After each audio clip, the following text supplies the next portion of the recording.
Right now, I am in Sherwood Forest, which is in Nottingham, England. This place is one of the oldest places in the world, and it used to house the largest woodpecker in prehistoric times. You can still see the hole left by one in the side of the Sherwood oak, which is so big that Robin Hood used to hide in it. It's like time has frozen here in the majestic forest. Okay, let's think for a minute, because without time we wouldn't be able to do that. Time is precious, but it's not like other precious things. You can't hold it like a necklace or use it like money. Though to this day, it is believed that a tourist staying on the Isle of Wight somehow managed to put it inside a sealed glass with sand. But that's another mystery, a bit like when they do it with a bottle and a ship. What we do know is that time has existed since before it began. And today it has taken over and it has reproduced itself everywhere. It's on our phones, it's in the corner of the news, and it's even trapped inside clocks. Because of the round shape of clocks, you might think that time goes in a circle, but actually it goes in a straight line like light. Also, old people, who make the greatest scientists, have found that time travels faster as people become incontinent. It has been found that this is why some people can't get to the toilet fast enough. Although it is not the same for Time Lords, who can travel in all directions in time and space as if they are in Willy Wonka's elevator, and who also have space commodes. But for ordinary people without a golden ticket, each line of time inevitably ends with death. It is said that death is the great equalizer. That's like being the Chancellor of the Exchequer for the afterlife. It is thought that there is a majestic, unknowable doorway into the eternal cosmos that treats every single human being with the exact same quiet dignity. When we think of history, we usually imagine people dying in brilliant, cinematic ways like in the movies or Game of Thrones. We picture brave soldiers taking an arrow to the chest while shouting something deeply profound in Latin, or Joffrey dramatically drinking poison out of a sparkly goblet. My mate Alan used to work in a video rental shop, and he told me that it was well known that in the Hollywood film studios, they clone people to bring them back to life so they can remake the same films again and again when they are short on cash. They did this with Rocky and even Jaws. I should imagine cloning a shark would have been difficult. I heard that the Jaws 2 film was a flop, and the shark got a job doing a silly dance to a children's song instead. They also apparently did the same thing to a sheep for the leading role in Hello Dolly, when Barbra Streisand didn't want to sing all those boring songs again. Though I have found that there does not appear to be definite evidence that they can clone people or animals, and when asked, Mel Gibson said he hadn't seen anything in the studios. Anyway, regarding deaths, well, the truth is, throughout history, some people have done some incredibly stupid things. Let's start our journey in the Middle East during the Crusades. Back in the Middle Ages, the Knights Templar were one of the most skilled and feared Christian fighting units in the entire world. They were essentially the boy bands of the medieval era, except instead of releasing catchy pop singles and doing synchronized dance routines on stools, they mostly just rode around in heavy metal suits, hitting people with highly aggressive swords. Now, obviously, the Middle East is an incredibly long way to go just to have a massive argument with someone. It was especially far in the days before they had invented commercial air travel, in-flight magazines, or duty-free Toblerones. But they went anyway, even though it took them years to arrive and their horses had died. You can see evidence of this in the film The Holy Grail, where they had to use coconut shells to replace hooves whilst they travelled. One evening, a group of these feared, highly trained Templars decided to carry out a highly secretive, sneaky nighttime raid on a Saracen camp. The plan was absolutely flawless. The element of surprise was entirely on their side. They crept through the dark, silent tents, completely unnoticed, ready to unleash historical devastation on their sleeping enemies. But then, one of the knights completely ruined it. He wasn't struck down by a mighty warrior. He didn't face a glorious duel to the death. Instead, he simply tripped over a tent pole. Now, tripping over a tent pole is annoying. We've all done it at a music festival while trying to find our sleeping bag in the dark. But usually, you just scrape your knee, swear quietly, and then go to sleep. This knight, however, managed to trip over the pole and fall headfirst into a massive dark hole in the ground. Unfortunately for him, this hole turned out to be the Saracen camp's toilet. He got completely stuck in the toilet and, tragically, drowned, which is quite frankly a spectacularly miserable way to end your military career. But the absolute worst part wasn't just that he drowned in enemy faces, it's that he made such a massive, echoing splash when he fell in it that he woke up all the Saracens in the entire camp. Having lost the element of surprise to a loud toilet splash, the Saracens swiftly surrounded the remaining Knight Templar and killed absolutely all of them. So, the next time you feel embarrassed because you tripped up the escalator in the department store, just remember, at least your clumsiness didn't result in your entire military unit being wiped out because you essentially loudly drowned in a medieval portaloo. But drowning in a toilet isn't the only way to suffer a historically stupid death. Sometimes, you can be killed by the sheer weight of your own popularity. And to understand that, we have to go back to ancient Greece. Ancient Greece was a magical time. It was the birthplace of democracy, the Olympics, broken crockery, and tzatziki. The Greeks loved making rules. Rules are basically a collection of laws, the first example being the Ten Commandments, which were left on a hill by God. We can only assume he hadn't got time to send them by FedEx. But the Greeks didn't have God, because he hadn't quite finished being invented yet. So instead, they had a man named Draco. Now Draco was a lawmaker and the ruler of Athens. History has it that he was completely obsessed with inflicting punishments. He was what historians call draconian, which is a word that means being exactly like Draco. It has been written that his mother was known as the mother of all dragons.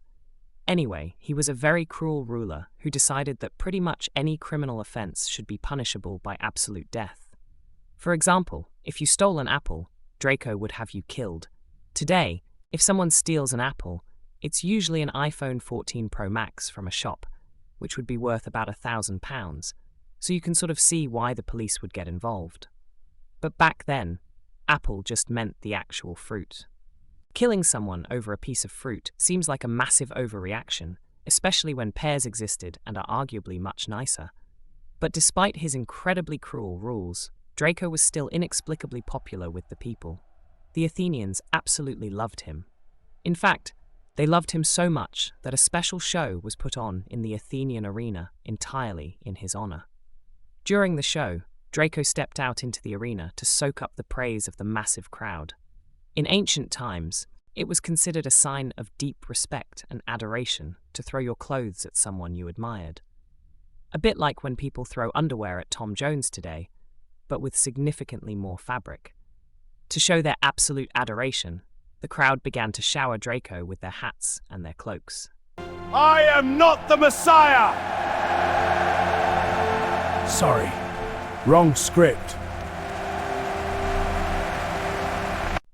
And then, more people threw their hats and cloaks, and then even more hats and cloaks rained down on him. Draco, presumably trying to smile politely, found himself buried under an absolute mountain of ancient Greek winter wear. The crowd just kept throwing and throwing, until eventually, Draco was buried under so many hats and cloaks that he physically couldn't breathe. So he suffocated to death, crushed by the sheer weight of extreme ancient fashion. It is a sobering thought. 1 minute you are the most powerful man in Athens, commanding the absolute fear of the nation. The next minute, you are literally choked out of existence by a massive pile of sweaty cardigans. It is basically the historical equivalent of dying at the bottom of a TK Maxx clearance bin on New Year's Eve. Of course, some rulers weren't killed by their fans. Some were killed by their dinners. Let's look at King Henry I of England. Being a king in the 1100s was a stressful job, mostly because you had to spend all day wearing a heavy crown and trying not to be invaded by the French. To relax, King Henry liked to visit his grandchildren in Normandy and eat enormous amounts of his absolute favourite food, the lamprey. Now, if you don't know what a lamprey is, it's essentially a type of parasitic eel. It's not a nice, normal fish. It's a terrifying, slimy, blood-sucking tube with a mouth that looks like a pencil sharpener made of actual nightmares. To modern people, eating a lamprey sounds less like a royal banquet and more like a horrific forfeit on "I'm a celebrity, get me out of here." But to King Henry, they were absolutely delicious. In fact, he loved them so much, he overate, and his personal doctor explicitly advised him to stop eating them. Ah, these man preppers are truly fit for a king.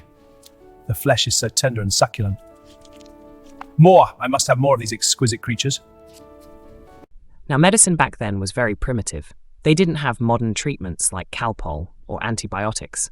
They didn't even have crisps, because nobody had weighed up the risk-benefit ratio of pickled onion monster munch yet. The doctor simply told him, "Please don't eat so many lampreys, they are bad for you." But Henry was a king. He wasn't about to let a medical professional tell him what to do with his own mouth.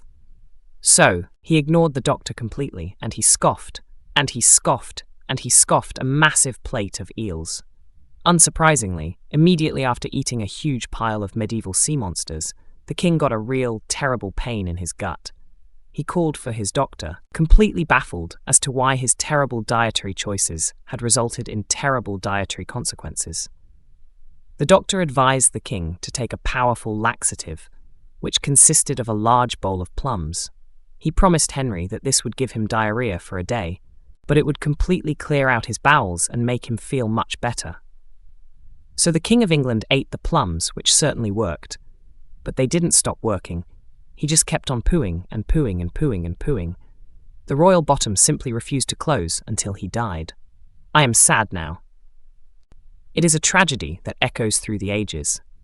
King Henry I survived wars, rebellions, and the brutal politics of the Middle Ages, only to be entirely defeated by an eel and an overly enthusiastic pile of plums. He literally pooed himself out of the history books, and once again, a toilet claims another victim. But it isn't just the English who suffered deeply embarrassing demises.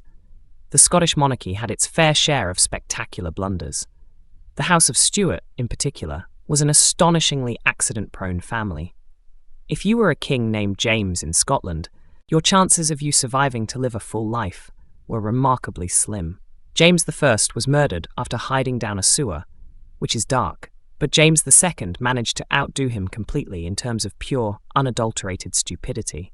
James II was standing near a cannon.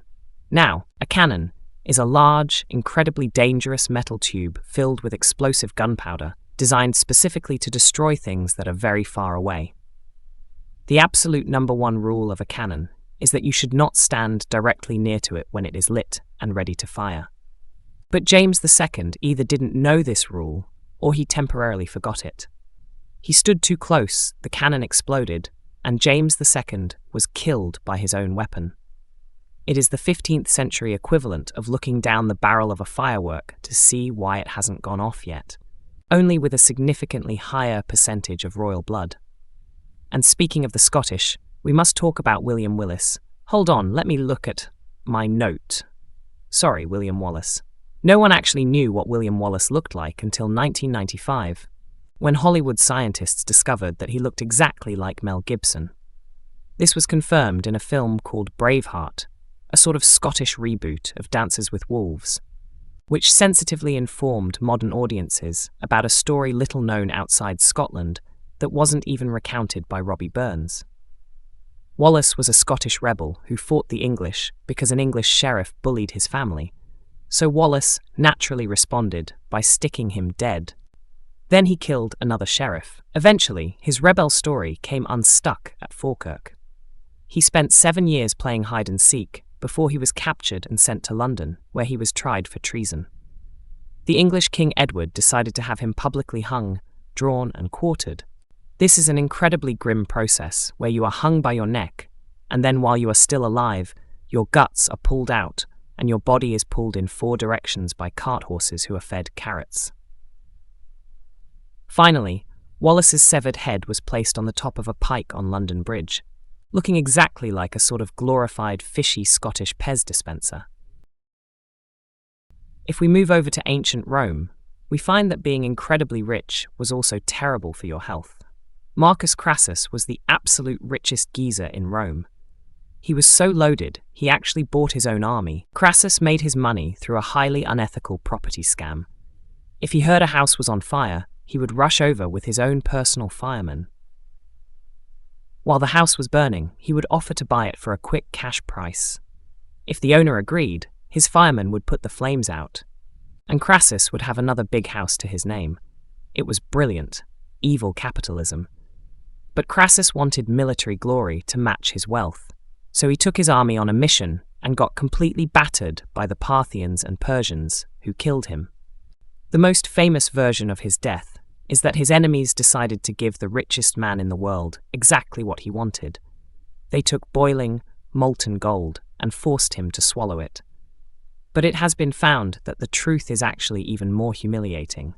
Instead of pouring gold down his neck, his enemies simply chopped off his head and used it as a prop in a theatre play, which is incredibly embarrassing.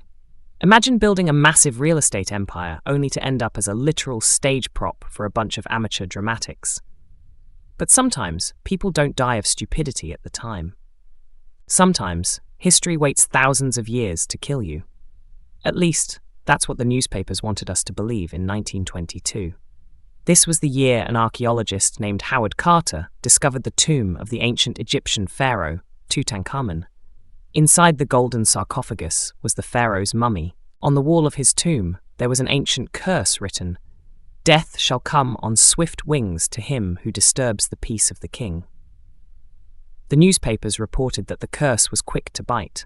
It was reported that the man who paid for the dig, Lord Carnarvon, dropped down dead. At that exact same moment that he died, all the lights in Cairo went out, and back in England, his dog howled at the moon. It sounded terrifying. But the reality of this stupid death is far more mundane. Lord Carnarvon didn't die because a mummy cast a magic spell on him. He died from an infected mosquito bite. The lights in Cairo went out because the city just had a load of dodgy candles delivered. I bought these 4 candles, but they won't stay lit. 4 candles?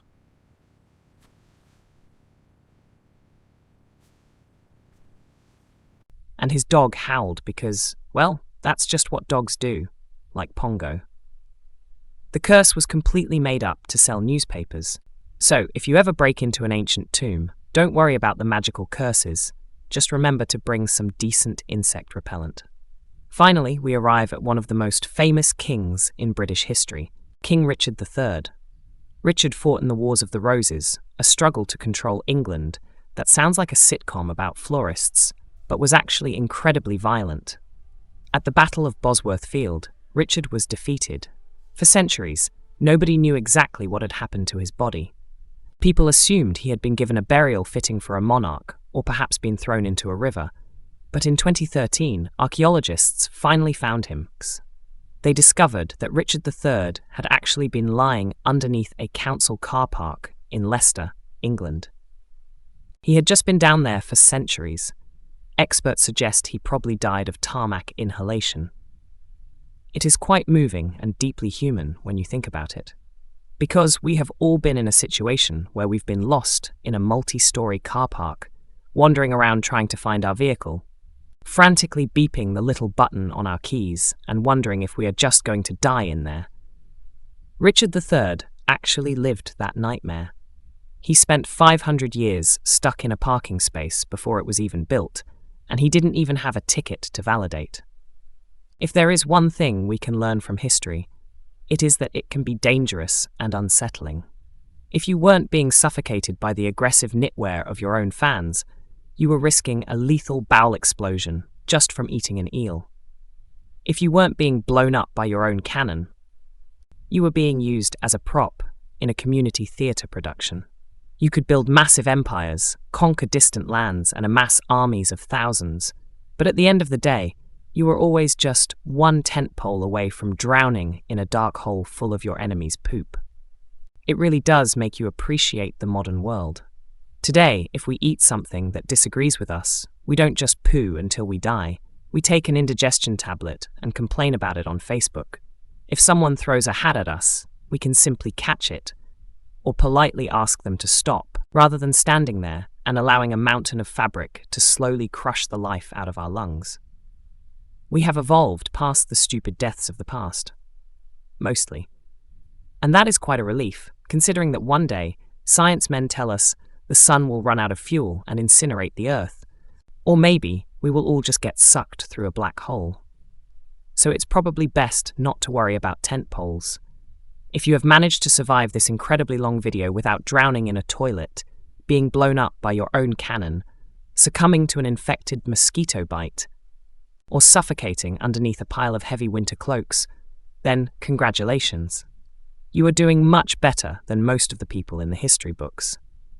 Please do the modern equivalent of surviving a medieval toilet raid, which is hitting the absolute life out of that like button and subscribing to Baffled History. Leave a comment down below and let us know what your stupid historical death would be. Would you prefer to be killed by an eel or die slowly of tarmac inhalation underneath a Leicester car park? Let me know in the comments. I've been Jinny, and I will see you next time, assuming I don't accidentally swallow a piece of molten gold or trip into a plague pit. Goodbye.